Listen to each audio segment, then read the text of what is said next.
Hey there, action fan, it's RWBY review time. Today's episode is Field Trip. The episode begins with RWBY being called behind the curtain to meet with Oz the Great and Powerful to give the dish on Cindy, and Little Red WikiLeaks drops some intel that Team RWBY picked up at Roman's rally. After that's done, she heads back to the dorms where there's a package from Pop waiting for her. And it's a puppy. Well, if you were so unconcerned for the little beast's safety, it would have been more expedient to simply launch it from a cannon.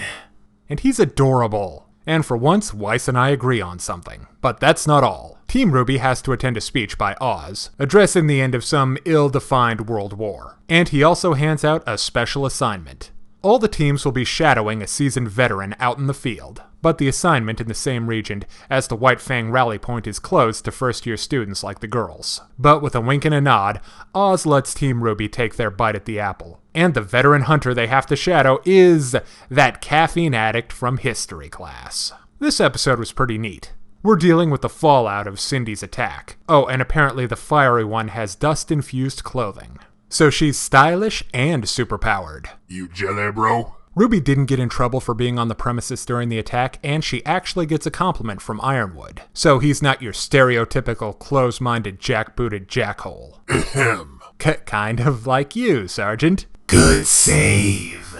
Now for the star of the episode, Zwei. The little guy owns the screen. All the girls react to him perfectly. Yang and RWBY are psyched to see their buddy again. Puppy power melts the White Witch's heart. And Blake, well, I won't spoil it, but it's amazing. The comedy in general is really strong in Field Trip. Like the surprise reveal of Team RWBY's chaperone, RWBY being put on the spot in the headmaster's office, and Glenda perfectly summing up the military approach to problem solving. Oh, you are pushing it today. The comedy may be strong, but so is the world building. Like we see that Vacuo doesn't require uniforms. We learned that Grim attacks have been increasing, and that there was some sort of war in the past that threatened the very concept of individuality. Whether this was the human versus faunus war or something else isn't really addressed. Now, this episode was not just action light, it was action non-existent. But that's okay, because this was a setup episode pure and simple. Okay, now it's time to break down the good and the bad in RWBY Field Trip.